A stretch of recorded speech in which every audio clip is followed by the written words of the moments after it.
지난번 설교 내용이 기억나실지 모르겠습니다. 예수님께서 초막절이 되셔서 성전에 올라가셨고요. 또 성전으로 올라가셨는데 이 초막절을 보내기 위해서 무리들이 모여 있었습니다. 그 무리들은 서로 모여서 이야기를 했고요. 어떤 이야기였냐면 예수님에 대해서 이야기를 했었습니다. 야, 예수라는 사람이 있는데 그 사람이 참 좋은 사람이다 라고 이야기를 하는 무리들도 있었고, 아니다, 우리를 혼미케 하는 사람이다 라고 이야기를 하는 사람들도 있었습니다. 그런데 그렇게 이야기하는 사람들은 중요한 것은 큰 소리로 자랑하듯 이야기를 한 것이 아니라 수군거리면서 조용조용히 이야기를 했다라는 거죠. 왜 그렇게 이야기를 했는가 보니 그것은 유대인들을 두려워했기 때문에 그랬습니다. 이 유대인들은 일반 시민 유대인들을 이야기하는 것이 아니라 기득권을 가지고 있는 힘 있는 유대인들, 즉 힘을 써서 그들에게 해코지를 할 수 있을 정도의 힘을 가진 유대인들이 두려워서 그들은 쉽사리 큰 목소리로 예수님에 대해서 이야기를 나눌 수가 없었습니다. 그리고 오늘 말씀이 이어지는데요, 명절 중간이 되었습니다. 이 초막절은 히브리인 역으로 보면 7월 15일에서 22일까지를 말합니다. 총 7일간 이어지는 명절인데, 이 명절 중간, 곧 초막절의 중간의 날 4일째 되던 날에 예수님께서는 성전으로 올라가십니다. 이 명절 중간에 올라가는 이유가 있는데요, 첫날도 아니고 마지막 날도 아니요, 딱 명절 중간에 갔다는 것은 많은 사람들을 만나기 위함이었습니다. 사람들이 많아서 주춤거리며 숨어 있었던 것이 아니라 한 명이라도 더 많은 사람들을 만나서 하나님의 복음을 전하기 위함이었기에 예수님께서는 명절 정확히 중간 되던 그 날에 성전으로 올라가셨습니다. 또 자신을 죽이려는 이들이 있는 곳으로 올라가셨음을 알 수 있습니다. 예루살렘으로 이동할 때에는, 성전으로 이동할 때에는 분명 은밀히 이동했다라고 말씀을 나눴는데, 이동할 때는 그렇게 은밀히 이동하였지만 올라갈 때는 과감하게, 그리고 피하지 않고 정면으로 부딪히는 모습을 보이십니다.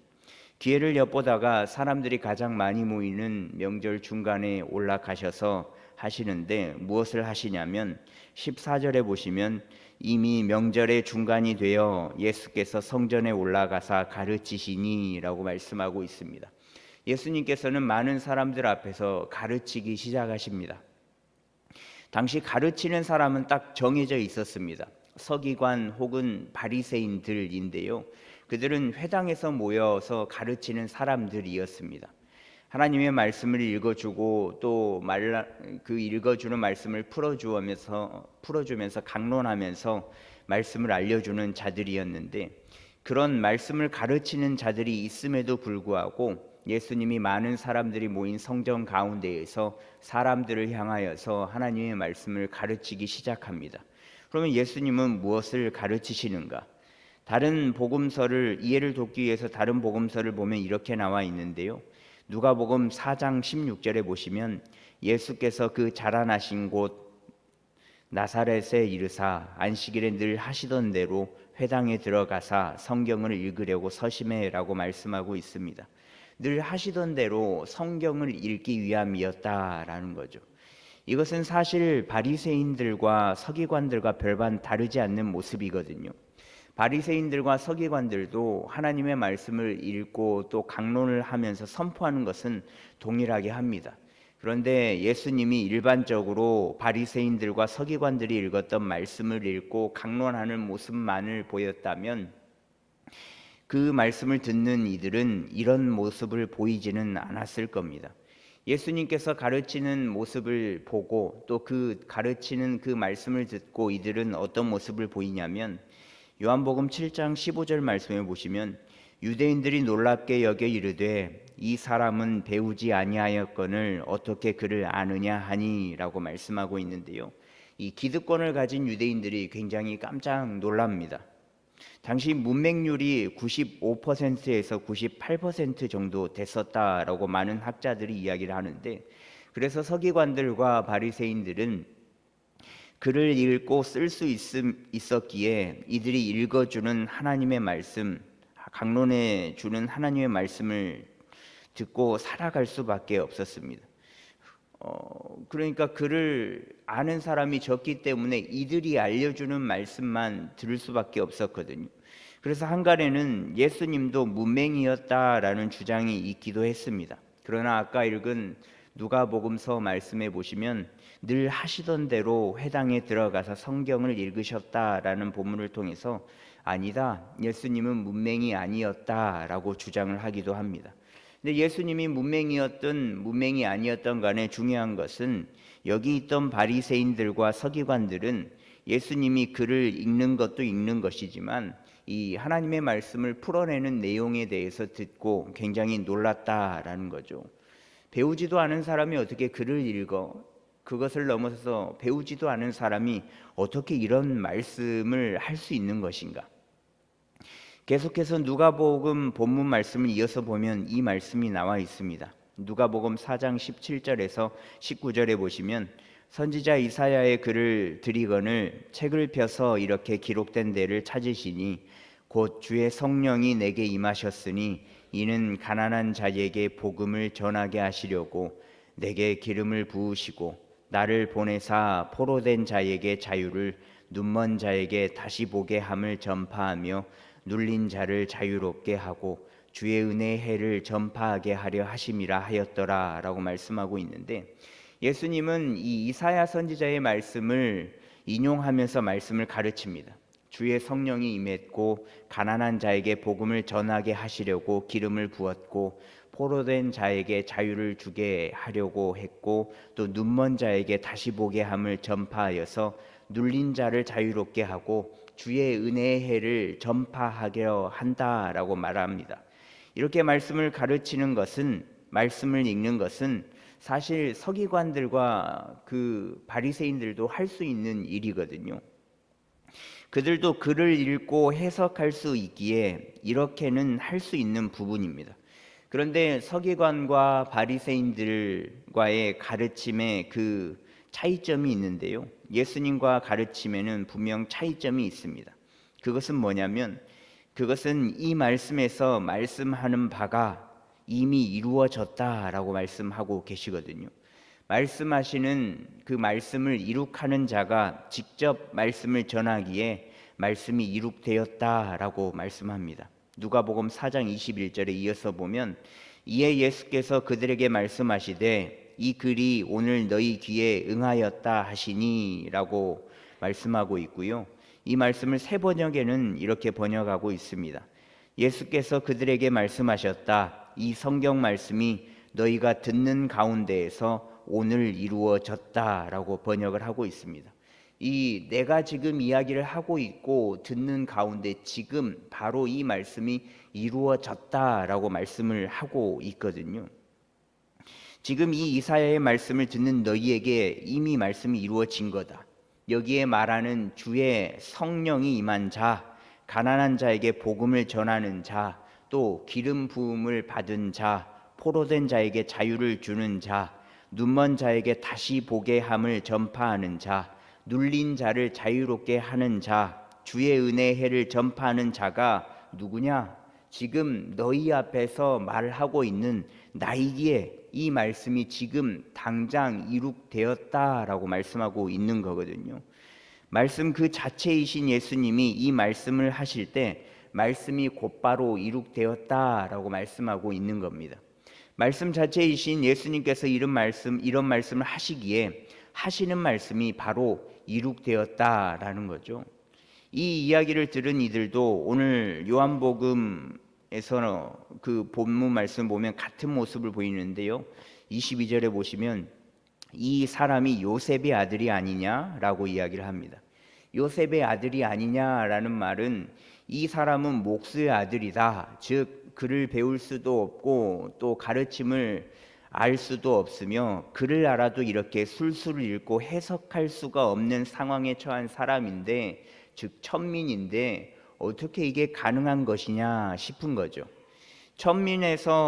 천민이 글을 읽고 해석할 수 있는 사람이 천민 중에서는 없음에도 불구하고 글을 읽고 해석을 한다고, 그렇게 이렇게 탁월하게 해석을 할 수 있다고 믿을 수가 없는 거죠. 그런데 이럴 수밖에 없는 것은 하나님은 예수님은 성자 하나님이시기에 가능하시거든요. 누가 알려주지 않아도, 누가 특별히 가르쳐주지 않아도, 누군가에게 배우지 않아도 예수님께서는 성자 하나님이시기 때문에 가능하다라는 거죠.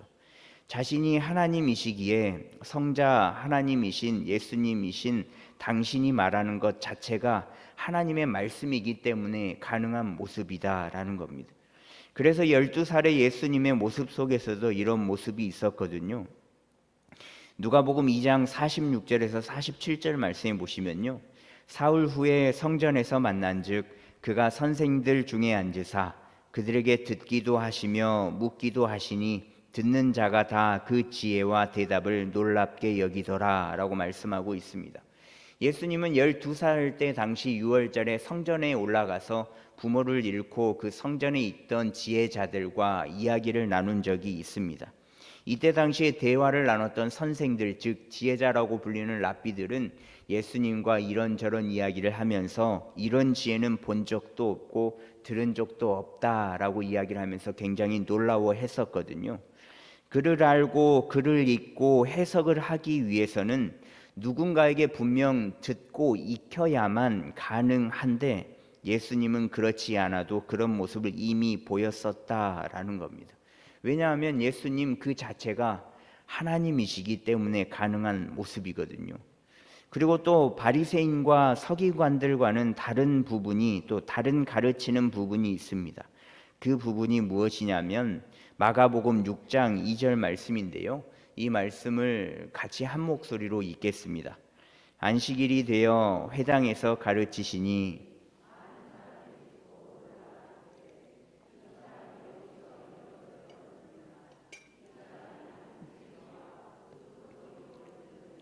권능이 어찌 됨이냐. 아멘. 예수님께서 말씀을 하시고 말씀을 가르치시면 권능이 나타났다라는 겁니다. 이 권능으로 해석된 헬라어 원어는 두나미스라는 단어를 사용하고 있는데요, 하나님의 권능, 하나님의 능력이라는 의미입니다. 그러니까 예수님께서 말씀을 가르치실 때마다 이 권능, 능력을 통해서 많은 기적과 하나님의 많은 이적들이 나타났다라는 거죠. 말씀을 들은 자들에게서 깨달음이 오고 또 하나님을 믿는 믿음을 가지게 되었으며 또 치유와 회복의 모습, 수많은 기적과 이적들이 나타났다라는 겁니다. 이 부분이 대제사장들과 바리새인들과 서기관들과 다른 점이다라는 거죠. 예수님이 가르치실 땐 권능의 모습이 나타났고요, 또 서기관과 바리새인들이 가르칠 때엔 그저 그들의 의로움만이 나타났기에 이들의 가르침에는 그렇게 큰 차이점이 있었다라는 겁니다. 예수님께서 서기관과 바리새인들에게 독사의 자식들이라고 말할 때에는 사람들에게 보여주기 위한 모습, 천민인 너희와는 우리와는 다르다라는 모습을 보여줄 때마다 그들을 향해서 그렇게 독사의 자식들아 라고 외치셨거든요. 그들은 하나님의 말씀을 가르칠 때 권능이, 능력이 나타나기를 원하는 마음으로, 하나님의 권능이 나타나기를 원하는 마음으로 가르친 게 아니라 자신들의 능력이, 우리는 너희와는 다른 사람이야, 다른 레벨을 가지고 있는 사람이야, 우리는 잘났어, 달라, 특별함을 가지고 있어 라고 나타내고자 했다라는 겁니다. 근데 반대로 예수님이 가르치실 때에는 권능과 능력이 일어날 수밖에 없는 이유가 분명 있었는데, 그 이유가 뭐냐면 16절 말씀에 나오거든요. 예수께서 대답하여 이르시되 내 교훈은 내 것이 아니요 나를 보내신 이의 것이니라 라고 말씀하고 있습니다. 그러니까 예수님께서 말씀하시는 모든 말씀들은 내 교훈은 내 것이 아니다. 내 것이 아니면 누구의 것인가? 나를 보내신 하나님 아버지의 것이다 라고 말씀하고 있습니다. 이것을 정확하게 인지하고 계셨거든요. 물론 이들이 예수님의 존재를 믿지 않기에 하나님에 대해서 이야기를 한 부분도 있습니다. 아무리 권능과 능력을 보이고 하나님의 말씀을 기가 막히게 풀어낸다고 해도 이 말씀이 곧 예수님을 가르치는 말씀이라고 해도 이들이 믿지 않기에 이 말씀은, 이 교훈은 하나님의 말씀이야 라고 이야기를 했다는 것. 더 나아가서 자신의 잘남, 자신의 능력, 자신을 세우기 위한 말씀을 가르친 것이 아니라 나를 보내신 이의 그 교훈이 있기에, 나를 보내신 분의 뜻이 있기에 전한다라는 말씀을 하시면서 철저하게 내 뜻이 아니야, 나를 보내신 하나님 아버지의 뜻이야, 이 교훈은 하나님의 말씀이야 라고 말씀을 하면서 자신을 낮추는 모습을 보였다라는 거죠. 자신을 드러내기 위하여서, 자신을 더 높이기 위하여서 바리새인들과 서기관들과는 반대되는 그 모습을 보이셨다라는 겁니다. 그렇게 예수님은 자신의 뜻이 아닌 하나님의 말씀을 가르치셨고, 하나님의 말씀을 가르치실 때마다 그렇기 때문에 능력이 또 권능이 나타나게 되었다라는 거죠. 바리새인과 서기관들이 자신을 높이기 위해, 자신의 잘남을 위해 가르치지 않고 하나님의 뜻을 위해 가르쳤다면 분명 이들이 가르쳤을 때에도 권능과 능력이 나타났을 수도 있습니다. 이 권능이라는 단어가 예수님이 행하실 때만 사용할 수 있는 단어인데, 사실 사도행전 이후로 나타내는 이 권능이라는 단어는 사도들에게서도 사용되는 동일한 단어로 사용되고 있거든요. 그래서 사도행전 4장 33절에서 35절 말씀에 보면 이 말씀이 나와 있습니다. 사도들이 큰 권능으로 주 예수의 부활을 증언하니 무리가 큰 은혜를 받아 그 중에 가난한 사람이 없으니 이는 밭과 집 있는 자는 팔아 그 판 것의 값을 가져다가 사도들의 발 앞에 두매 그들이 각 사람의 필요를 따라 나누어 줌이라 라고 말씀하고 있는데요. 사도들도 예수님께서 행하신 그 권능으로 동일하게 말씀을 전합니다. 그랬더니 무리가 큰 은혜를 받고 자신의 재산을 팔아서 어려운 이들을 섬기는 모습을 나타내거든요. 자신의 재산을 팔아서 남을 돕는다, 막 퍼준다. 사실 이거는 제정신으로는 할 수 없는 부분이거든요. 일반적인 모습으로는 그런 모습을 보일 수가 없습니다. 물론 하나 두 개 정도는 팔아서 도와줄 수는 있죠. 근데 밭과 집을 팔아서 남을 도와준다라는 것은 자신이 가지고 있는 전 재산을 팔아서 돕는다라는 의미거든요. 이게 일반적으로는 불가능한 모습이지 않겠습니까? 여러분들이 오늘 예배를 드리시고 굉장한 은혜를 받으셨어요. 나가면서 어려운 분에게 집 문서를 선뜻, 땅 문서를 선뜻, 자동차 키를 선뜻 주시지 못하시잖아요. 이게 불가능한 일이라는 거예요. 근데 사도들이 이 불가능한 모습이 어떻게 가능했냐면 사도들이 권능의 모습을 보였기에 가능했다라는 거거든요. 사도들이 예수님께서 보이신 권능을 보였기에 이에 감동이 되어서 성도들도 사도들의 모습에 동참을 했다는 것, 즉 예수님의 마음에 동참을 했다라는 겁니다.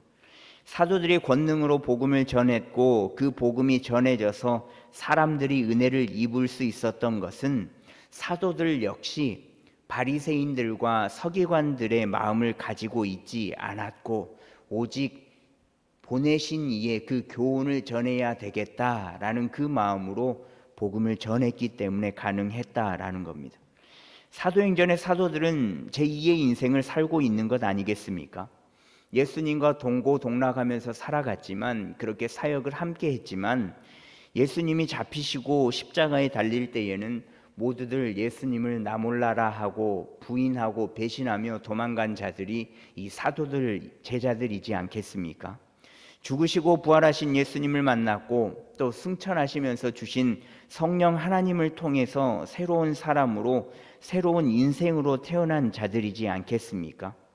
그러니 제2의 인생을 살아가는 자들이기 때문에 이제는 자신들은 없고 오직 그 사도들의 안에는 예수님만 가득한 자들이었기 때문에 권능으로 말씀을 전할 수 있었다라는 겁니다.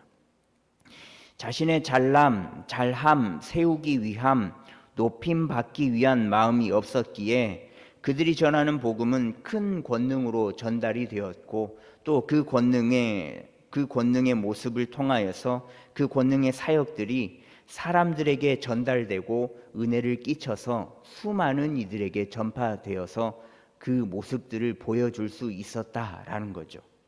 사도들도 자신을 비우고 예수 그리스도로만 채워졌을 때에 예수님께서 보이셨던 그 권능의 복음의 모습을 전할 수 있었습니다. 근데 현 시대를 살아가는 우리는 어떻습니까? 우리도 주님의 제자들이잖아요. 주님의 사도들로 부름받은 자들이잖아요.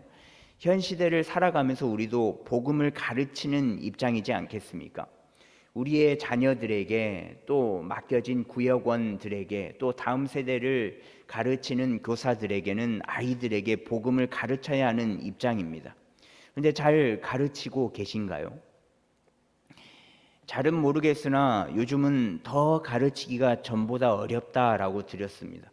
뭐 MZ세대니 말이 안 통하니 어떻게 접근을 해야 하니 얘네들은 핸드폰만 보고 제 얼굴을 안 봐요.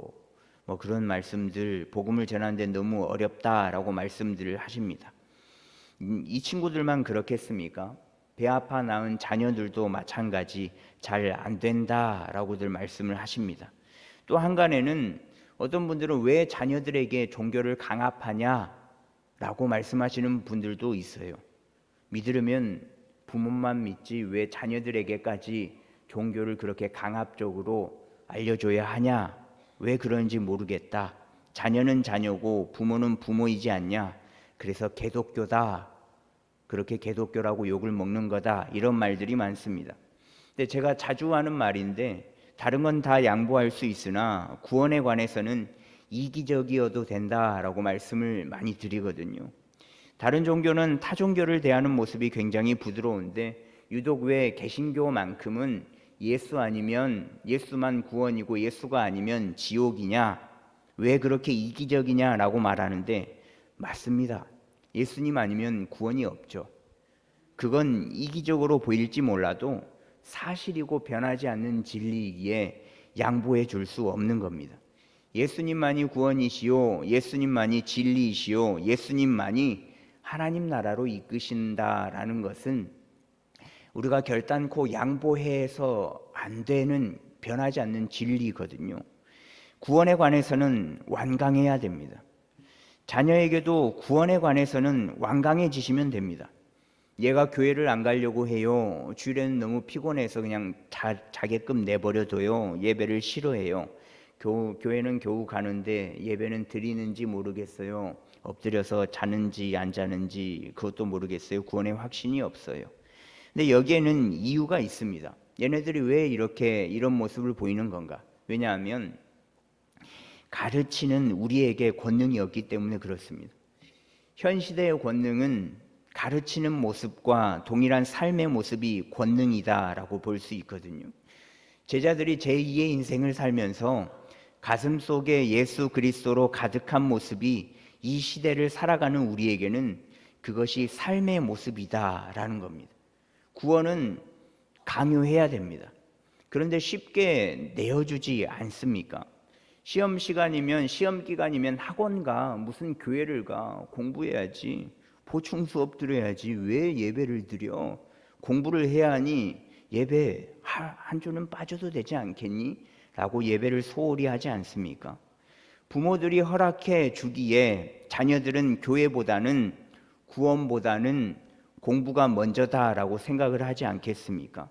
그런데 그 일들이 한 번, 한두 번 정도 괜찮지라고 생각하지만 그런 일들이 쌓이고 쌓이면 당연히 자녀들의 입장에서는 구원보다는 공부가 더 중요하다라고 생각을 해버린다라는 거죠. 우리가 가르치는 모습이 권능의 모습으로 가르치기 위해서는 반드시 우리에게 이 삶의 모습이 있어야 한다라는 겁니다. 구원이 가장 중요해. 구원만큼은 빼앗길 수 없어. 구원만큼은 양보할 수 없는 거야. 구원이 가장 중요하다라는 것을 가르치려면 내가 가장 소중히 생각하고 여기는 것이 구원이야 라는 것을 우리의 삶의 모습으로 나타내야 한다라는 겁니다. 와, 벌써 일주일이 지났네. 또 주일이네. 귀찮네. 새벽 기도회는 왜 매일 나가야 되는 거야? 귀찮네. 기도회는 왜 그렇게 많아? 귀찮네. 구역 예배는 또 왜 그렇게 드리는 거야? 귀찮네. 야, 또 목사님 신방 온다네. 귀찮네. 그 권사님, 그 집사님, 그 목사님 왜 이렇게 날 귀찮게 하는 거야? 귀찮네.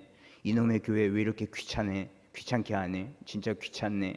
못해 먹겠네. 은연중에 나오는 이런 혼잣말들이 은연중에 짓는 우리의 인상이 은연중에 보여지는 우리의 모습 때문에 우리의 가르침은 권능으로 나아가지 못한다라는 겁니다.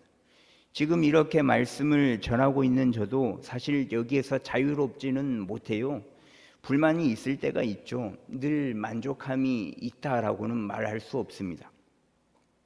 그러나 자녀들 앞에서만큼은 불만을 나타내지 않으려고 노력은 꽤 합니다. 불만이 있어도 자녀들 앞에서만큼은 자제하려고 합니다.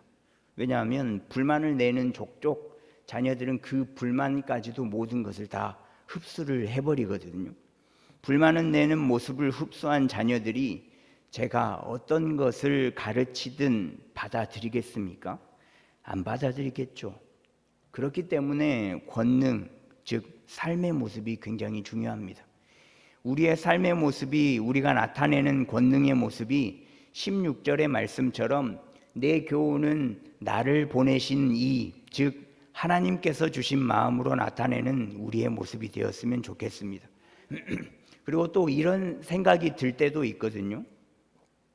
나는 아니야. 나는 하나님의 교훈으로, 하나님의 권능으로, 하나님께서 원하시는 삶의 모습으로 가르치는데 왜 내 복음을 듣는 자들은 변화가 없을까라는 생각이 들 때도 있습니다. 저도 이런 생각이 가끔 들거든요. 왜 쟤네들은 설교를 저렇게 듣는데 안 변하지?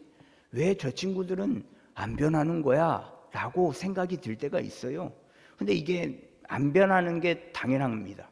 이게 왜 당연하냐면 예수님이 제자들과 한 삶의 모습이 3년 혹은 3년 반 정도잖아요.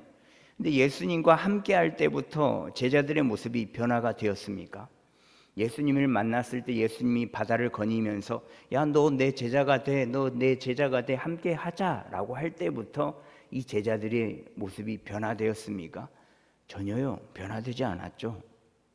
기도하라고 해도 그렇게 잠만 자고, 믿어, 의심하지 마 라고 해도 의심해서 바다에 퐁당 빠져버리고, 내가 크네, 네가 크네 라고 이야기만을 하고, 결국에는 예수님을 팔아넘기고 예수님을 부인하는 모습을 보이잖아요. 예수님이 죽으시고 부활하신 이후에 찾아오셔서 내가 그 예수야 라고 이야기를 해도 손에 뚫린 그 못자국을 보고 만져봐야 믿겠습니다 라고 이야기를 한 사람들이 제자들이잖아요. 그래서 겨우 믿은 사람들이 제자들이거든요.